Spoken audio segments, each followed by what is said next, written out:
मित्रांनो नमस्कार. ॲडव्होकेट प्रवीण वाघ या यूट्यूब चॅनेलवरती आपल्या सर्वांचे स्वागत आहे. तर विद्यार्थी मित्रांनो, आज आपण BNS म्हणजेच की भारतीय न्याय संहितेतील एक चॅप्टर पाहणार आहोत, एक प्रकरण पाहणार आहोत.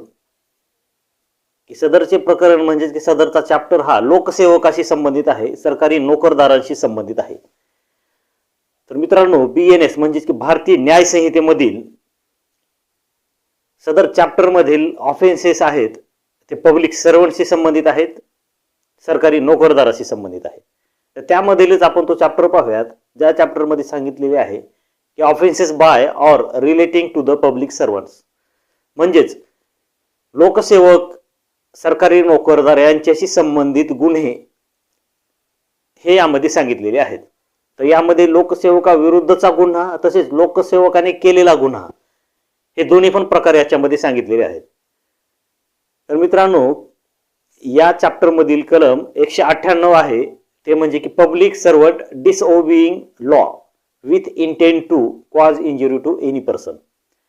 म्हणजेच की एखादा असा लोकसेवक आहे, असा सरकारी नोकरदार आहे जो की कायद्याने दिलेले नियम व कायद्याची अवज्ञा करून, कायदे ते बाजूला ठेवून बेकायदेशीरपणे एखादा असं कृत्य करतोय की त्या कृत्यामुळे एखाद्या व्यक्तीला ही इजा व्हावी. मग ती इजा ही आर्थिक स्वरूपात असो, मानसिक स्वरूपात असो अथवा आणखीन कोणत्याही स्वरूपात असो. म्हणजेच की थोडक्यात तो बेकायदेशीरपणे एखादी कृत्य करतोय. उदाहरणार्थ मित्रांनो, कलम 198 प्रमाणे एखादा लोकसेवक, एखादा सरकारी नोकरदार, त्यामध्ये मग पोलीस असू शकतात, त्यामध्ये डॉक्टर असू शकतात, त्यामध्ये कलेक्टर असू शकतात, त्यामध्ये एखाद्या विभागाचे सचिव असू शकतात, किंवा त्यामध्ये कुठलाही सेवकापासून ते क्लास 1 अधिकाऱ्यापर्यंत, सुपर क्लास अधिकाऱ्यापर्यंत, म्हणजे जे कोणी लोकसेवकच्या कॅटेगरीमध्ये येतात अशा प्रकारचे जे अधिकारी आहेत ते त्यांच्या पदावर असताना जर एखाद्या वेळेस कायद्याने एखादी तरतूद सांगितलेली आहे आणि ती तरतूद मान्य न करता तो मनमानी कारभार करतोय, मनानेच तो एखादा डॉक्युमेंट तयार करतोय, किंवा कायद्याने जे नियम घालून दिले आहेत तो नियम तो पाळत नाही, बेकायदेशीरपणे तो त्याच्या पद्धतीने काम करतोय, किंवा चुकीचे अहवाल, चुकीचे रिपोर्ट्स तयार करतोय, तर मित्रांनो एक लक्षात ठेवायचे की अशा लोकसेवकाविरुद्ध, अशा सरकारी नोकरदाराविरुद्ध कलम 198 BNS प्रमाणे आपल्याला गुन्हा नोंद करता येतो. सदरचा गुन्हा हा आपण पोलीस स्टेशनला नोंद करू शकतो, किंवा त्याबाबतची आपण खाजगी तक्रार सुद्धा माननीय न्यायालयात दाखल करू शकतो. अशा गुन्ह्यावरती दखल घेण्यासाठी शासनाची पूर्व मंजुरी लागते. त्यामुळे सदरचा गुन्हा हा न्यायालयामध्ये दाखल करणे हे उचित ठरेल व योग्य ठरेल. त्यामुळे मित्रांनो एक लक्षात ठेवायचे की कलम 198 हे लोकसेवकाने जे कायद्याने नियम लावून दिलेले आहेत, जर ते नियम बाजूला ठेवून जर एखादं बेकायदेशीर कृत्य केलं, एखादं बेकायदेशीर काम केलं व तशा प्रकारच्या कामामुळे, कृत्यामुळे जर एखाद्या व्यक्तीला इजा पोहोचते, इंजुरी होती, तर अशा लोकसेवकाविरुद्ध कलम 198 प्रमाणे आपण माननीय न्यायालयामध्ये तसेच पोलीस विभागातील किंवा त्या विभागातील वरिष्ठ अधिकाऱ्यांकडे त्याबाबतची तक्रार करू शकतो. तसेच कोर्टाचा मार्ग आपल्याला केव्हाही उघड आहे, ओपन आहे. तसेच मित्रांनो, BNS मधील कलम 199, तर कलम 199 सुद्धा public servant disobeying directions of law, म्हणजेच यामध्ये सांगितलेलं आहे की लोकसेवक किंवा सरकारी नोकरदार हा जे कायद्याने नियम सांगितलेले आहेत, जे कायद्याने दिशानिर्देश दिलेले आहेत, त्या दिशानिर्देशांचं उल्लंघन करतोय, याबाबत हे कलम सांगितलेलं आहे. तर यामध्ये एखाद्या लोकसेवकास म्हणजे एखाद्या सरकारी नोकरदारास एखाद्या ठिकाणी तपास करण्यास प्रतिबंध केलेला आहे, किंवा एखाद्या व्यक्तीला एखाद्या ठिकाणी बोलवण्यास प्रतिबंध केलेला आहे. म्हणजे थोडक्यात की तपास करत असताना आपण महिलांना, 15 वर्षाखालील बालकांना, तसेच 60 वर्षावरील ज्येष्ठ नागरिकांना आपण तपासासाठी बोलवू शकत नाही.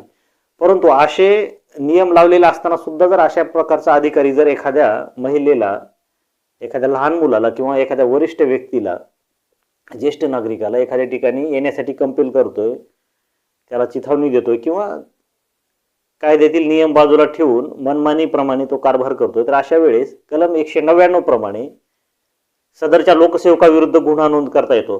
तर मित्रांनो, यामध्ये फक्त एवढंच नाही, तर यामध्ये डायरेक्शन्स आहेत, कायद्याप्रमाणे दिलेले आहे. त्याप्रमाणे जर एखादा अधिकारी तुमच्या तक्रारीप्रमाणे गुन्हा नोंद करून घेत नसेल, किंवा एखादा एखादा अधिकारी हा सदरच्या कायदेशीर नियमांप्रमाणे तुमच्यावरती विलाज करत नसेल, किंवा एखादा अधिकारी हा तुम्ही दिलेले निवेदने स्वीकार करत नसेल, किंवा एखादा अधिकारी हा तुमच्या दिलेल्या तक्रारीवरती निवेदनावरती कुठलीही कारवाई करत नसेल, तर अशा लोकसेवकांविरुद्ध, अशा सरकारी नोकरांविरुद्ध आपल्याला 198 आणि 199 प्रमाणे गुन्हा नोंद करावा म्हणून सुद्धा तक्रार दाखल करता येते. तसेच मित्रांनो, कलम 199 मध्ये जर कलम 326A, 326B किंवा 354, 354B, 354, 370, 370A, 370B, 376, त्यामधील कलम 376ABCD, तसेच 509 इतर प्रकारचे गुन्हे असताना तुम्ही अशा प्रकारचा गुन्हा पोलीस स्टेशनला तक्रार देण्यासाठी गेलेला असताना जर तुमच्या हे नमूद गुन्हे जर सदरील पोलीस स्टेशनमध्ये नोंद केले जात नसतील, ते गुन्हे नोंद करण्यासाठी टाळाटाळ केली जात असेल, तर मित्रांनो, अशा वेळेस कलम 199 प्रमाणे सदर पोलिसांविरुद्ध, सदर लोकसेवकाविरुद्ध, सदर सरकारी नोकराविरुद्ध आपण कलम 199 प्रमाणे गुन्हा नोंद करण्यासाठी कोर्टात अर्ज करू शकतो. तसंच त्यांच्या वरिष्ठांकडे सुद्धा सदर कलमांप्रमाणे आपण तक्रार देऊ शकतो, त्याप्रमाणे आपण अर्ज दाखल करू शकतो. तर मित्रांनो, यामध्ये लक्षात ठेवायचे की पब्लिक सर्व्हंट म्हणजेच की लोकसेवक म्हणजेच की सरकारी नोकर, जे सरकारी नोकर आहेत प्रत्येक विभागामध्ये, त्यांना कायद्याने जे काम दिलेलं आहे, जे नियम लादलेले आहेत, ते नियम सोडून, त्या नियमांचं उल्लंघन करून जर एखादा अधिकारी कर्मचारी काम करतोय, तर अशा वेळेस आपल्याला कलम 198 आणि कलम 199 प्रमाणे त्यांची तक्रार करता येते. तसेच माननीय न्यायालयामध्ये म्हणजेच की कोर्टामध्ये सुद्धा अशा अधिकाऱ्यांविरुद्ध, कर्मचाऱ्यांविरुद्ध गुन्हा नोंद करण्यासाठी आपण तक्रार आपली दाखल करू शकतो. त्यानंतर मित्रांनो, पुढील कलम आहे सेक्शन 200. तर BNS म्हणजेच की भारतीय न्याय संहितेमधील कलम 200 आहे. यामध्ये की public servant framing incorrect document with intent to cause injury. म्हणजे मित्रांनो, लोकसेवक, सरकारी नोकर, तो सरकारी नोकर असलेला अधिकारी, कर्मचारी जर एखादा चुकीचा दस्तऐवज तयार करतोय आणि चुकीचा दस्तऐवज तयार करताना त्याला माहिती आहे की तो चुकीचा दस्तऐवज तयार करतोय, चुकीची आहे त्याला ही माहिती आहे, तरी पण तो तशा प्रकारचा दस्तऐवज तयार करतोय, तर याच्या मागचा उद्देश केवळ आणि केवळ हाच असतो की एखाद्या व्यक्तीचं नुकसान करणे. तर मित्रांनो, आता यामध्ये कोणते प्रकार येऊ शकतात की यामध्ये मित्रांनो, एखादा मेडिकल रिपोर्ट आहे जो की चुकीच्या पद्धतीनं तो लोकसेवक म्हणजेच की सरकारी नोकर हा तयार करतोय, किंवा एखादी चार्जशीट आहे की दोषारोप पत्र दाखल करताना सदरचा अधिकारी हा चुकीच्या पद्धतीने दोषारोप ठेवतोय, किंवा योग्य पद्धतीने दोषारोप ठेवत नाही, किंवा एखादी तुमची माहिती म्हणजे गुन्हा नोंद करत असताना, FIR नोंद करत असताना, ज्या FIR मध्ये सिरियस ॲलिगेशन्स आहेत, गंभीर आरोप आहेत, अशा प्रकारच्या गंभीर आरोपांना त्याला कमी तीव्रता देतो आणि कमी तीव्रतेचे गुन्हे नोंद करतोय, किंवा त्याच्यातील तीव्रताच कमी करतोय. अशा प्रकारचे FIR, अशा प्रकारचे डॉक्युमेंट, अशा प्रकारचा तपास, तसेच अशा प्रकारचे वैद्यकीय रिपोर्ट, किंवा अशा प्रकारचं एखादा समजा तलाठी आहे, एखादा कलेक्टर आहे, किंवा एखादा सचिव आहे, अशा प्रकारचे रोग तुमच्या दस्तऐवजामध्ये मुद्दामून कमीपणा आणण्यासाठी, त्याची ग्रॅव्हिटी कमी करण्यासाठी चुकीचे डॉक्युमेंट तयार करतोय, हे माहिती असताना सुद्धा की ते चुकीचे आहेत, आणि ह्याचा उद्देश हाच असतो केवळ की एखाद्या व्यक्तीचं नुकसान करणे. तर मित्रांनो, एक लक्षात ठेवायचे, कलम 198, कलम 199, कलम 200 BNS प्रमाणे आपण अशा लोकसेवकाविरुद्ध, आपण अशा सरकारी नोकराविरुद्ध गुन्हा नोंद करू शकतो. सदरचा गुन्हा पोलिसांनी नोंद नाही केला तर आपण कोर्टामध्ये अशा लोकसेवकाविरुद्ध, अशा सरकारी नोकराविरुद्ध कोर्टामध्ये खाजगी तक्रार सुद्धा दाखल करू शकतो. त्यामध्ये कोर्ट याबाबतचं संज्ञान घेऊ शकतो, याबाबतची दखल घेऊ शकते. तर मित्रांनो, अशा प्रकारचे गुन्हे जेव्हा नोंद होतील, एक तर खाजगी तक्रार करून दाखल करावे लागतील, दुसरे पोलिसांमार्फत दाखल होतील. तर अशा गुन्ह्यांना, ज्यावेळेस अशा गुन्ह्यांचा तपास होतो, त्यावेळेस अशा गुन्ह्यांचा तपास झाल्यानंतर जे दोषारोप पाठवले जाते, त्या दोषारोपपत्राला कलम 218 BNSS प्रमाणे पूर्व मंजुरी लागते, म्हणजेच की शासनाची पूर्व मंजुरी लागते अशा गुन्ह्यांना. तर मित्रांनो, यामध्ये सुद्धा खूप मोठा बदल केलेला आहे. अशा लोकसेवकांची किंवा अशा सरकारी नोकरांची केवळ शासनाची पूर्व मंजुरी नाही म्हणून असे गुन्हे प्रलंबित असतील तर कायद्यामध्ये आता याबाबत सुद्धा तरतूद केलेली आहे. जास्तीत जास्त 120 दिवसामध्ये अशा गुन्ह्यांना मंजुरी शासनाला देणे हे क्रमप्राप्त झालेले आहे, शासनाला देणे हे भाग आहे. जर अशा प्रकारच्या गुन्ह्यांना शासनाने मंजुरी दिली नाही तर कायद्यामध्ये एक प्रिझम्पशन आलेलं आहे. प्रिझम्पशन म्हणजे की गृहीतक आहे. जर 120 दिवस उलटून गेले तर माननीय न्यायालय संबंधित कोर्ट हे असं गृहीत धरेल की अशा गुन्ह्याला पूर्व मंजुरी मिळालेली आहे. म्हणजे शासनाला इथून पुढे भ्रष्ट लोकांविरुद्ध, भ्रष्ट अधिकाऱ्यांविरुद्ध, भ्रष्ट कर्मचाऱ्यांविरुद्ध जे दोषारोपपत्र दाखल आहे, जे गुन्हे दाखल आहेत, अशा गुन्ह्यांना कोर्टात केस चालवण्यासाठी पूर्व परवानगी देणे हे आता गरजेचेच आहे. नाही दिली तर ऑटोमॅटिकली त्याची परवानगी दिली असे गृहीत धरून अशा प्रकारचे गुन्हे अशा लोकसेवकांविरुद्ध कोर्टात चालू करता येतील, त्याची दखल घेता येईल. तर मित्रांनो, थोडक्यात आज आपण केवळ थोडक्यात पाहिलेला आहे. हा चॅप्टर खूप मोठा आहे.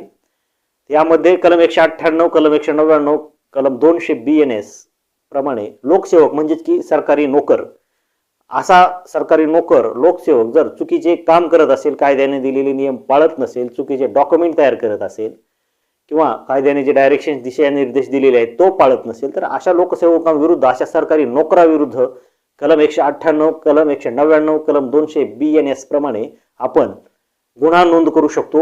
तसेच आपण कोर्टातून सुद्धा अशा लोकसेवकाविरुद्ध, अशा सरकारी नोकराविरुद्ध गुन्हा नोंद करू शकतो. तर मित्रांनो, आजची माहिती थोडक्यात होती की लोकसेवक जर बेकायदेशीरपणे वागत असेल, बेकायदेशीरपणे काम करत असेल किंवा स्वतःच्या पदाचा दुरुपयोग करत असेल किंवा मीच सर्वोच्च आहे असं समजून कुठलं काम करत असेल तर अशा लोकांना धडा शिकवण्यासाठी, अशी चुकीचे काम करणाऱ्या लोकांसाठी कलम 198, कलम 199, कलम 200 भारतीय न्याय संहितेमध्ये याबाबत गुन्हा नोंद करण्याची तरतूद सांगितलेली आहे. एखादा चांगला, ज्येष्ठ म्हणण्यापेक्षा की ज्ञानी, एखाद्या चांगल्या ज्ञानी वकिलाचा जर आपण आधार घेतला, त्यांची मदत घेतली, अशा लोकांविरुद्ध अशा प्रकारचे गुन्हे नोंद करायला कुणीही मागे पुढे पाहणार नाही. मित्रांनो, तर आजची माहिती कशी वाटली हे नक्की कळवावे. धन्यवाद.